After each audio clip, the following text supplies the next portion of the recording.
ઠંડીમાં ઠૂંઠવાવા હવે તૈયાર રહેજો। હવામાન વિભાગની આગાહી છે આગામી 2 દિવસ ઠંડીનો ચમકારો વધશે। લઘુત્તમ તાપમાનમાં 2 થી 3 ડિગ્રીનો ઘટાડો થશે। પવનની દિશામાં ફેરફાર થતા વધ્યું છે ઠંડીનું પ્રમાણ। આગામી 7 દિવસ વાતાવરણ સૂકું રહેશે। રાજ્યમાં હાલ ઉત્તરથી ઉત્તર પૂર્વના પવન ફૂંકાઈ રહ્યા છે। અમદાવાદનું લઘુત્તમ તાપમાન 13.5 ડિગ્રી નોંધાયું છે। રાજ્યમાં સૌથી ઓછું તાપમાન નલિયામાં 6.4 ડિગ્રી नोंधाયું છે। अगले आने वाले 7 दिन तक मौसम शुष्क रहेगा और इसका जो लघुत्तम तापमान में 2 से 3 डिग्री तक अगले दो दिन डाउन होगा। उसके आगे फिर नॉर्मल चेंज में जाएगा। और जो अभी पवन का दिशा है उत्तर से उत्तर पूर्व दिशा में है।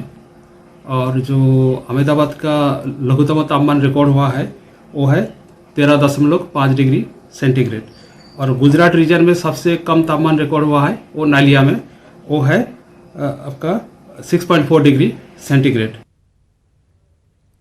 तो उत्तर भारत में भारे हिमवर्षा थई रही है। गुजरात में पण फरी ठंडीए जोर बताव्યું। देशना કેટલાક વિસ્તારમાં માવઠાની પણ આગાહી કરાઈ છે। દિલ્હી સહિતના વિસ્તારોમાં કમોસમી વરસાદ થઈ શકે છે।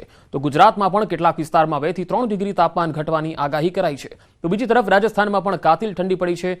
આ તરફ ઉત્તર પ્રદેશ, જમ્મુ કાશ્મીર સહિતના વિસ્તારોમાં પણ બરફવર્ષા થઈ રહી છે। બરફવર્ષા વચ્ચે પ્રવાસીઓ મજા માણી રહ્યા છે। એક વાત તો નક્કી છે કે હજુ કાતિલ ઠંડીનો રાઉન્ડ બાકી છે। આ તો માત્ર ટ્રેલર હતું। બનાસકાંઠા જિલ્લાના વિભાજન બાદ વિધાનસભા અધ્યક્ષ શંકર ચૌધરી બનાસકાંઠાની મુલાકાતે પહોંચ્યા હતા। લાખણી થરાદમાં ધારાસભ્ય અને વિધાનસભા અધ્યક્ષ શંકર ચૌધરીનું ભવ્ય સ્વાગત થયું। લોકોએ તલવારબાજી કરી અને યુવતીઓએ સામૈયું કરી શંકર ચૌધરીનું સ્વાગત કર્યું। બનાસકાંઠા જિલ્લા વિભાજનને લઈ ઠેર ઠેર ભવ્ય સ્વાગતના કાર્યક્રમો આયોજિત કરવામાં આવ્યા। લાખણીમાં 101 ઢોલથી સ્વાગતનો કાર્યક્રમ રાખ્યો હતો। શંકર ચૌધરીએ કહ્યું, બનાસકાંઠા જિલ્લાનું આ વિભાજન નથી પરંતુ જિલ્લાનું નવનિર્માણ છે। તેમણે કહ્યું કે વાવ થરાદ જિલ્લો અલગ થવાથી વિકાસને વેગ મળશે। સરહદી વિસ્તારની ઝડપથી કાયાપલટ થશે। અને તેમણે એવું પણ કહ્યું કે નવા બાળકને જન્મ જો માતા આપે છે તો એ વિભાજન ન કહેવાય। એવી જ રીતે બનાસકાંઠાનું નવનિર્માણ કરાયું છે।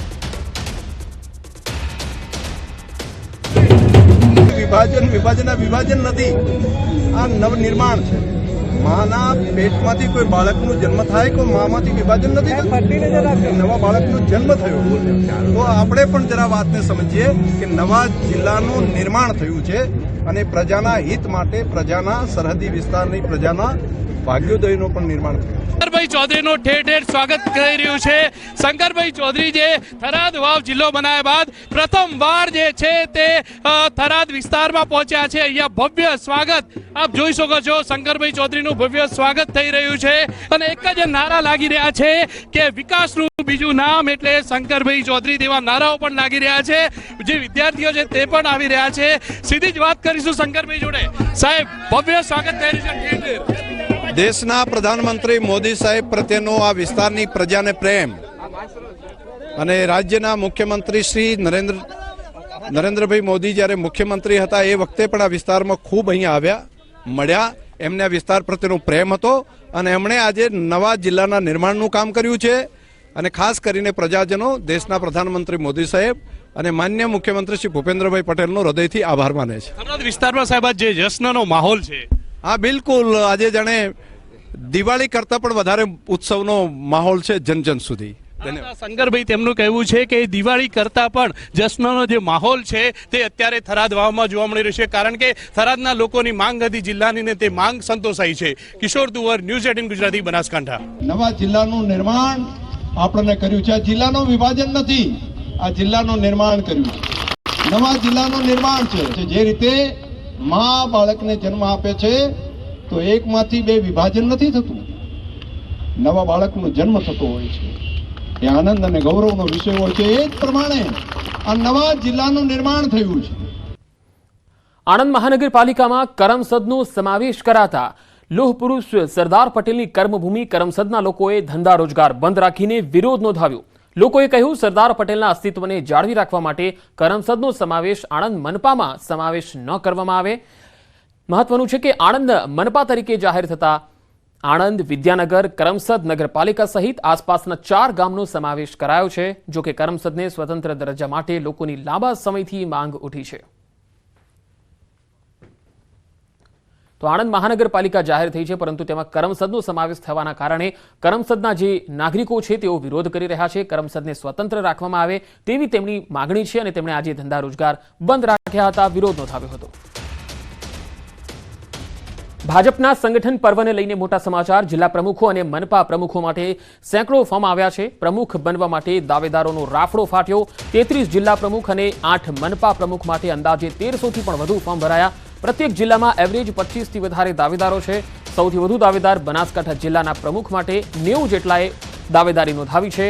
મનપા સૌથી વધુ 70 જેટલા દાવેદારો સુરતમાં મહાનગરપાલિકા માટે જોવા મળ્યા છે, જ્યારે અમદાવાદ મનપામાં 25, વડોદરા મનપા માટે 55, ગાંધીનગર મહાનગરપાલિકા માટે 35 જેટલા દાવેદારો આવ્યા છે. તો સુરત મનપામાં 70, જૂનાગઢ મનપામાં અને જામનગર મનપા અને રાજકોટ મનપામાં 33 જેટલા દાવેદારોના ફોર્મ આવ્યા છે. ભાવનગર મનપા માટે 41 જેટલા દાવેદારોએ ફોર્મ નોંધાવ્યા છે.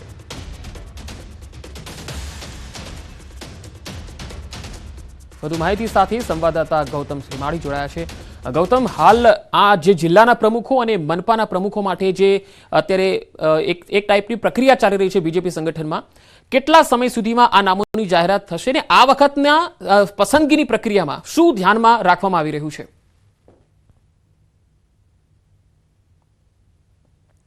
ભારતીય જનતા પાર્ટીનું સંગઠન પર્વ 2024-25 ચાલી રહ્યું છે અને જે અત્યારે હાલ ત્રીજા તબક્કાની અંદર છે, એટલે કે પ્રથમ તબક્કોની વાત કરવામાં આવે તો ભારતીય જનતા પાર્ટીનો જે સંગઠન પર્વ જે છે, એટલે કે સક્રિય સદસ્યતા અભિયાનનું પર્વ જે છે તે ચાલ્યું હતું. ત્યારબાદ સક્રિય સદસ્યતા અભિયાન ચાલ્યું હતું અને ત્યારબાદ હવે મંડળ પ્રમુખોની નિયુક્તિ જે છે તે તાજેતરમાં પૂર્ણ થઈ ચૂકી છે. 580 તાલુકા મંડળોની પ્રમુખોની નિયુક્તિ જે છે તે પૂર્ણ થઈ ચૂકી છે અને હવે જે 33 જિલ્લાઓ જે છે અને 8 મહાનગરપાલિકા છે તેના પ્રમુખો માટેની પ્રવિધિની શરૂઆત કરવામાં આવી છે અને 10 જાન્યુઆરી સુધીમાં તમામ રાજ્યના તમામ જિલ્લાઓના પ્રમુખો મળી જશે તે પ્રકારના એંધાણ વર્તાઈ રહ્યા છે અને 10 તારીખ સુધીમાં આ ટાસ્ક પૂરો થઈ જાય તે પ્રકારની બાબતો સામે આવી રહી છે. જે અંતર્ગત 2 દિવસ પૂર્વે ભારતીય જનતા પાર્ટીના તમામ જે ચૂંટણી અધિકારીઓની નિયુક્તિ કરવામાં આવી છે તે ગ્રાઉન્ડ ઉપર ગયા હતા. ત્યાં તમામ લોકો એટલે કે જિલ્લા પ્રમુખ બનવા ઈચ્છુક છે તેમના બાયોડેટા મેળવવામાં આવ્યા હતા, તેમની કામગીરીના લેખાજોખા મેળવવામાં આવ્યા હતા અને ત્યારબાદ સંકલન સમિતિ જે છે તે જિલ્લા કક્ષા યોજાઈ હતી અને ત્યારબાદ આજે એટલે કે પ્રદેશ ભાજપ ખાતે આ બેઠકનો દોર જે છે તે ચાલી રહ્યો છે અને જેમાં સંગઠન મહામંત્રી રત્નાકરજી જે છે તેમની ઉપસ્થિતિ છે અને મુખ્ય જિલ્લા ચૂંટણી અધિકારી જે ઉદય કાનગડ જે છે તેમની ઉપસ્થિતિની અંદર તમામ જિલ્લાઓ જે છે તેની સંકલન સમિતિની ટીમ જે છે તે આવી રહી છે અને આ રીતે તેમને જે મેળવેલા બાયોડેટા જે છે તે આપી રહ્યા છે. મહત્વનું સાથે તે પણ છે કે 1300થી વધારે બાયોડેટા જે છે તે 33 જિલ્લા અને 8 મહાનગરપાલિકામાંથી પ્રાપ્ત થયા હશે. જાણે મોટી સંખ્યાની અંદર આ જે આંકડો જે છે તે સામે આવી રહ્યો છે અને તે અંતર્ગત આ પ્રક્રિયા જે છે તે જોવા મળી રહી છે. વહેલી સવારથી જ એટલે કે 9 વાગ્યાથી લઈને સાંજે 8 વાગ્યા સુધીની આ પ્રક્રિયા ચાલશે. તેમાં તમામ જિલ્લાઓના જે ચૂંટણી અધિકારીઓની નિયુક્તિ કરવામાં આવી છે તેમને સાંભળવામાં આવી રહ્યા છે, તેમની સાથે વાર્તાલાપ કરવામાં આવી રહ્યો છે. મહત્વનું સાથે સાથે એ છે કે 33 જિલ્લા અને 8 મહાનગરપાલિકામાંથી અંદાજે 1300થી પણ વધારે જે ફોર્મ જે છે તે ઉમેદવારોના દાવેદારોના આવ્યા હોવાની બાબતો સામે આવી રહી છે. પ્રત્યેક જિલ્લામાં એવરેજ 25થી પણ વધારે ફોર્મ જે છે તે દાવેદારોના જોવા મળી રહ્યા છે. જે અંતર્ગત સૌથી વધારે જે ફોર્મની વાત કરવામાં આવે તો 70 જેટલા દાવેદારો મહાનગરપાલિકા સુરતમાંથી જોવા મળી રહ્યા છે અને એ જ રીતે સૌથી વધારે જિલ્લાની વાત કરવામાં આવે તો 90 જેટલા જે દાવેદારો જે છે તે બનાસકાંઠામાંથી આવ્યા છે. આમ એવરેજ જિલ્લાઓની અંદરથી જે દાવેદારો જે છે તે પોતે દાવેદારી કરી હોવાની બાબતો સામે આવી રહી છે અને તેને લઈને છણાવટ ચાલી રહી છે. 10 તારીખ સુધીમાં તમામ જિલ્લા પ્રમુખોની નિયુક્તિનો દોર જે છે તે પૂર્ણ થઈ શકે અને ત્યાં સુધીમાં જાહેરાત થાય તો નવાય નહીં અને ત્યારબાદ પ્રદેશ પ્રમુખની નિયુક્તિનો દોર જે છે તે શરૂ થશે. એટલે કે પ્રદેશ પ્રમુખ માટે જે નિરીક્ષકો જે છે તેની નિયુક્તિ થઈ ચૂકી છે. કેન્દ્રીય મંત્રી જે છે ભૂપેન્દ્ર યાદવ. જી ગૌતમ, આભાર માહિતી આપવા માટે. પાટીદાર